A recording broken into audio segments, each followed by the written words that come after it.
वक्ता तथा प्रस्तोता आदरणीय कोष भारद्वाजज्यू, कालीगण्डकी ज्ञान विज्ञान प्रतिष्ठानसँग सम्बन्धित आयोजकज्यूहरू, उद्यमे नै सिद्धयन्ति कार्यहीन मनोरथै नहि सुप्तस्य सिंहस्य प्रविशान्ति मुख्य मेरका। कामहरू केवल इच्छाले मात्र होइन, परिश्रमले सिद्ध हुन्छन्।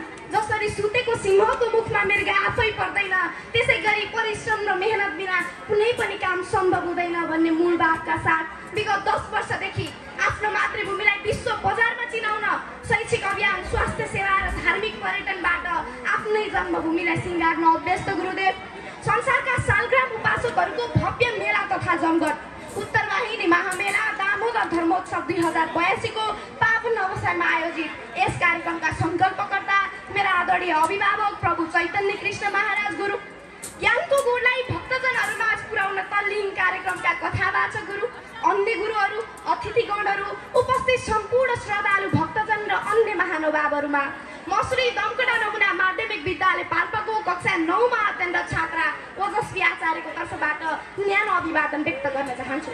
म एक सिकारु, गुरुहरूको प्रेरणाले निरन्तर सिक्ने ऊर्जा थपिरहेको छ। ज्ञानको संसार फराकिलो छ। हाम्रो संस्कार, संस्कृति, रीतिथिति, गुण र व्यवहारको संसार गहिरो छ। सिकाइको मञ्च निरन्तर खडा रहन्छ भन्ने शाश्वत सत्यमा आधारित म जस्तो एक क्रियाशील सिकारुलाई अतिथि वक्ताको रूपमा आज यो दिव्य भूमिमा आफ्नो धारणा राख्ने अवसर प्रदान गर्नुभएकोमा आयोजक टिमप्रति म हार्दिक आभार प्रकट गर्न चाहन्छु। आचार्य देवो भव इति श्रुति सदा वदति धीरम यस्य कृपया विमुक्तोहम तस्मै श्री गुरवे नमः। म यसै श्लोक मार्फत मलाई निरन्तर रूपमा ज्ञानको ज्योतितर्फ उत्प्रेरित गर्नुहुने सम्पूर्ण गुरुहरूमा नतमस्तक हुँदै नमन व्यक्त गर्न चाहन्छु। आदरणीय भक्तजनहरू, झन्डै 5000 वर्षभन्दा पहिले नै सुरु भएको सनातन संस्कृति वा परम्परा विश्वव्यापी परम्परा हो। यो परम्परा निकै नै उदार छ, फराकिलो छ। हिजो पनि थियो, आज पनि छ र भोलि पनि रहनेछ। यो परम्पराको रूपमा स्थापित भएको छ। प्राकृतिक पद्धति ज्ञान वा वेदको स्रोतबाट प्राप्त हुने हाम्रो संस्कार, संस्कृति, रीतिथिति, गुण र व्यवहारमा आधारित छ। विश्वकै सबैभन्दा पुरानो र मूल धर्मको रूपमा स्थापित हिन्दू धर्म, जसले मानवीय सिर्जना मात्र होइन, खोज, अनुसन्धान र वैज्ञानिकलाई समेत मार्ग निर्देश गरिरहेको छ। विश्वभरि नै शान्ति फैलाउन चाहने ती बौद्ध, जैन र सिख धर्महरू जुन आज महत्त्वपूर्ण धर्मको रूपमा स्थापित छन्, जसले मानिसलाई काम, क्रोध, हत्या, हिंसा, घमण्ड र दमनबाट मुक्त गराउँदै संस्कार, संस्कृति, रीतिथिति, गुण र व्यवहारतर्फ अभिप्रेरित गर्नेछ। हुन त आज हाम्रो धर्म, दर्शन, संस्कार र संस्कृतिलाई अपौद्धिक, अवैज्ञानिक र अगुडी भन्नेहरूको जमात थुप्रै छ। तर म यो पावन भूमिबाट अनुरोध गर्न चाहन्छु, मूल सुकेपछि भाँडामा जति नै ठुलो घडा राखे पनि घडा पानीले भरिँदैन। त्यसैले संरक्षण मूलको गर्नुपर्छ। हाम्रो धर्मले अघि सारेका दर्शनहरू, शास्त्रमा उल्लेख गरेका नीतिहरू हाम्रो लागि वे टु डेस्टिनेसन भनेर टाँगिएका होर्डिङ बोर्ड जस्तै हुन्। त्यहाँ पर जिरोमा पुगेपछि होर्डिङ बोर्डलाई हेरेर पोखराको बाटो पछ्याइयो भने निर्मी पुगिँदैन। आज संस्कारको कुरा गर्ने, संस्कृतिको कुरा गर्ने, धर्मको कुरा गर्ने, ग्रन्थको कुरा गर्ने, तर व्यवहारमा लागू नगर्ने हो भने हामी हाम्रो असल गन्तव्यमा पुग्न सक्दैनौँ। कतिपय अवस्थामा धर्मलाई सही व्याख्या गर्न नजान्दा, धर्ममा उल्लेख गरिएका कुराहरूलाई तथ्याङ्कित रूपले परिमार्जन गर्न नसक्दा धर्मको गलत व्याख्या भइरहेको छ। तर म विश्वस्त छु, सनातन संस्कृति कुनै लैङ्गिक हिंसाको पक्षमा छैन, जातीय विभेदको पक्षमा छैन। यो त सबै भक्तजनहरूको पक्षमा छ। सर्वे भवन्तु सुखिनः, सर्वे सन्तु निरामया, सर्वे भद्राणि पश्यन्तु मा कस्यचित् दुःख भाग भवेत्। जस्तै तुलसीको एक पत्रमा भगवान देख्छ, गौमाता पशुमा भगवान देख्छ, शालिग्राम शिलामा भगवान देख्छ। अस्ति भर्खरै काग तिहार र कुकुर तिहार मनाएर आएकी छु। जसले चरणमा सूचनाको स्रोत र आराधना देख्छ, उसले मानिसमा विवेक गर्न सक्छ भन्ने म ठानु कदापि सम्भव छैन। हाम्रो धर्म ग्रन्थ त वैज्ञानिकले पनि स्वीकारेको ग्रन्थ हो, जहाँ प्रसिद्ध वैज्ञानिक अल्बर्ट आइन्स्टाइनले भनेका छन्, When I read the Bhagavad Gita, I discovered how much our modern world is owns to its ancient book. उनले समावेश गरेका छन्, Science without religion is lame and religion without science is blind. प्रसिद्ध वैज्ञानिक Robert ह्यान्डबर्गले भनेका छन्, Bhagavad Gita is the most beautiful philosophical song existing in every known tongue. यदि हुँदाहुँदै पनि हामीले हाम्रो सभ्यतालाई स्वीकार्न हिचकिचाइरहेका छौँ। कहिलेकाहीँ त अचम्म लाग्छ महोदय, कहिलेकाहीँ आमा सुन्दर छैनन् भनेर आमालाई पो साट्ने हो कि? आदरणीय भक्तजनहरू, हामीले हाम्रो अभ्यासले समयअनुसार परिवर्तन गरिरहेका छौँ। परिवर्तन आवश्यक छ, तर पुँजीको चक्रमा फसेर हामीले हाम्रो घर, परिवार, समाज, समुदाय, राष्ट्र र मुलुकलाई बिर्सिरहेका छौँ। आधुनिकताको नाममा हाम्रो संस्कार, संस्कृति, रीति र थितिलाई खोक्रो पारेर अनास्थापूर्ण कमाइ त रहेका छौँ तर खैयौँ चिज गुमाइरहेका छौँ। मोबाइलमा व्यस्त, पैसामा लिप्त र जिन्दगीको दौडमा थकित छ। आज पनि कयौँ बाहरू खुर्चीमा बस्नुहुन्छ तर बोलिदिने र सुनिदिने कोही छैन। आज पनि आमाले थालमा भात पस्किदिनुहुन्छ तर धन्यवाद आमा भन्ने कोही छैन।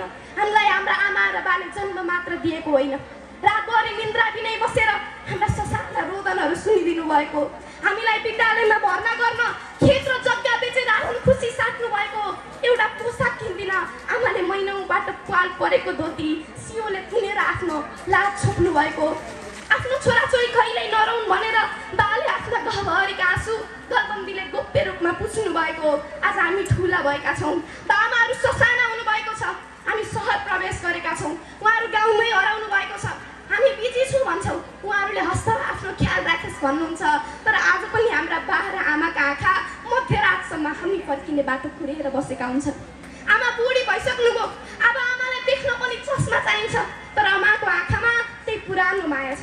बाको ढाड कुप्री परेको छ तर मन अझै आफ्नो सन्तानको लागि उभिएको छ। चाणक्यले भन्नुभएको थियो आमाको खुट्टा मुनि पनि स्वर्ग भेटिन्छ तर त्यो स्वर्गलाई आज हामीले बिस्तारै भुल्दै गइरहेका छौँ। ठुला ठुला महल बनेका छन्, महलहरू खाली छन् तर वृद्धाश्रममा अति नटी ती बुढा बाआमाहरूले आफ्नो जिन्दगीको पाना पल्टाइरहनु भएको छ। यस्तो अवस्थामा हामीसँग एउटै विकल्प छ, त्यो सनातन संस्कृतिलाई पछ्याउने, धर्ममा कुरा लेखिएका कुराहरूलाई पालना गर्ने, यहाँ भएका गलत कुराहरूलाई क्रमिक रूपमा सुधार गर्दै जाने। तर बाटो मुन्ने छुट अब हामी कसैसँग पनि छैन।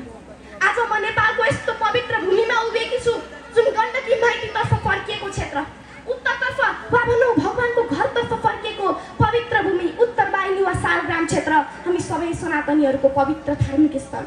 हाम्रो गाला जसलाई संस्कृतमा गण्ड भनिन्छ, भगवान श्रीकृष्णको गण्डबाट पसिनाको रूपमा बगेकी गण्डकीमा पुग्नु र स्नान गर्नु मात्र पनि सकारात्मक सोच र ऊर्जाको विकास गर्नु हो।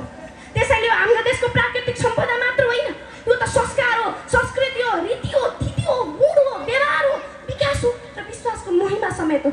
त्यसैले काली गण्डकी नदीमा रहेका समथर भूभागहरू, पुराना बस्तीहरू र मठ मन्दिरले काली गण्डकी सभ्यता निर्माण गरेका छन्, जुन सभ्यता आज हाम्रो पहिचान बनेको छ, समाजको एउटा गहकी र सारथी बनेको छ, मेरुदण्ड र बलियो जगको रूपमा स्थापित हुन पुगेको छ।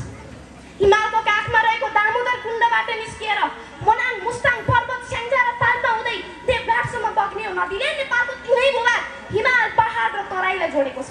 नेपालमा मात्र 330 किलोमिटर बग्ने यो नदी वास्तवमै हाम्रो जीवन रेखा बनेको छ, पहिचानको स्रोत बनेको छ, अनेकतामा एकताको प्रतिबिम्ब बनेको छ, उत्पादनको आधार बनेको छ।